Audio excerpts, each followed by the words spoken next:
ये कुंभ में बहुत बड़ा अमृत का योग बना हुआ है, इसलिए बहुतों वर्ष के बाद ये सनातन धर्म वो है जहाँ से इस सृष्टि की उत्पत्ति होती है, वहीं से सनातन धर्म का उद्गम है। उंगलियां अलग रहेगी तो जो चाहे सो कर दे, उंगलियां सब एकत्रित हो मुष्टिका हो जाती है तो इस पर किसी का प्रभार नहीं चलता है। आप देख रहे खबरें राजधानी सुबह, मैं राजेश कुमार और हमारे साथ अभी महंत जी हैं, वैष्णव दास महाराज जी हैं, तो दिगंबर अखाड़ा से हैं। मैं इनसे जानना चाहता हूं, ये महाकुंभ कितने वर्षों बाद ये लगा है?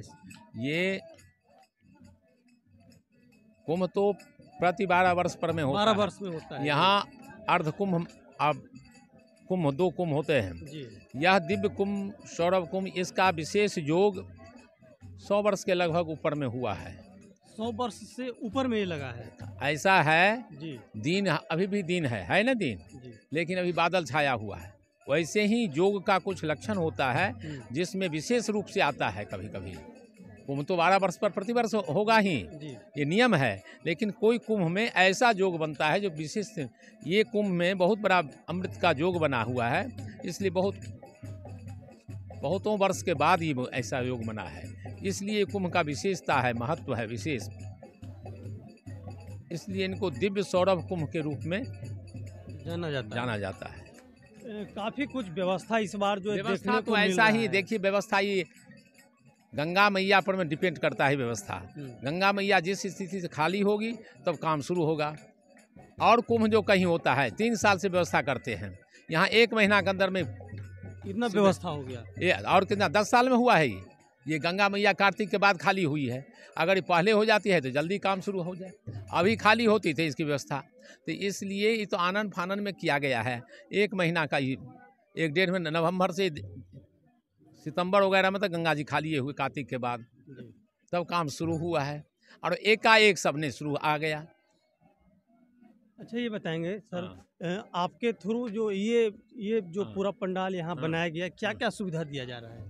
इसमें सुविधा जो है सो दिया क्या जाए, उनको किसी का हम फीस लेते हैं ना जैसे आपके इसमें जो व्यवस्था है उसमें अखाड़े की तरफ से जो व्यवस्था है उसमें रहिए। ये पंडाल बना हुआ है, पानी शौचालय जो है उसमें उपयोग करिए। आप सबको यह फेंसिंग करके तो किसी हम फीस नहीं लेते हैं, ना हम कुछ की व्यवस्था जो उपलब्ध होगा वही करा सकते हैं, ये सुविधा देते हैं। और क्या कर व्यवस्था सुविधा हो। 26 फरवरी तक जो है ये महाकुंभ 26 तक नहीं रहती है, तो 26 तक फरवरी तक कुंभ सरकार की है। अच्छा। वो होगा यहाँ पर में 12 फरवरी को महापूर्णिमा है जी। तब तक ये शिविर रहता है, इसके बाद शिविर चली जाएगी। कितने संख्या में अनुमान है कि लोग नहीं आप संख्या मेला में आप पत्रकार होकर के हमको पूछ रहे हो, आप दृष्टि तुम्हारी स्वयं है, देखो क्या संख्या है। साधु संत लोग, महंत लोग जो काफी संख्या में, हजारों की संख्या में लोग संख्या पूछे क्या हो, ये दिखाने वाली बात नहीं है। करोड़ की जिनकी कोई संख्या निश्चित नहीं है। ये शिविर में व्यवस्था है 1000 मूर्ति का, इसमें 5000 आ जाएगा तो क्या होगी व्यवस्था, बिगड़ेगी ना। इसीलिए कुंभ माह ये तो एक हम आपने बनाते हैं, इतना आएगा उतना कोई निश्चित नहीं इसकी होती है। इसका कोई नहीं समय निश्चित है, जितना समय तक में कब आ जाए, कोई सुबह आएगा कोई शाम आएगा, क्या कह देंगे। आप हमारे चैनल के माध्यम से देशवासियों को आप क्या कहना चाहते हैं? देशवासियों को कहते हैं एक दूसरे का पूरक होता है, एक दूसरे का कार्य में सहयोग होना चाहिए। सनातन धर्मावलंबियों के सबका सहयोग होना चाहिए, सब सहयोग करें इसके, तब कोई अकेले कर सकता है, ऐसा नहीं हुआ है। कोई सरकार चाहे प्रजा मिल कर के देश चलता है। सनातन धर्म, हिंदू धर्म को लेकर आप क्या कहेंगे? सनातन धर्म हाँ, हिंदू राष्ट्र की जो मांग हो रही है उस पर क्या कहेंगे आप? सनातन धर्म वो है जहाँ से इस सृष्टि की उत्पत्ति होती है, वहीं से सनातन धर्म का उद्गम है, न इसका कोई काल है। जैसे और सभी का काल है, वैष्णव धर्म, शाक्त धर्म, सारा धर्म बना है। हाँ, ये सब बना, ये बन नहीं सकता, ये जन्म लिया। ये स्वयं जैसे मानव का यहाँ सृष्टि होती है जी, समझ गए, उसी समय से काल है। सनातन धर्म का कोई काल नहीं है। हिंदू राष्ट्र को लेकर क्या कहेंगे? हिंदू राष्ट्र तो जब आप में हिंदुत्व की जिसकी भावना होगी, अपनी अंदर जब तक उसकी ये प्रतिभा नहीं होगा, लगन नहीं होगी, कहने से नहीं होगा। आदित्यनाथ योगी भी लगातार जो है मीडिया में बताते हैं ये बटेंगे तो कटेंगे। ये बात तो सही आप कहाँ पूछ रहे हो, ये सनातन धर्म के लिए या वहाँ के ने, वो उनका कहना बात तो सही है।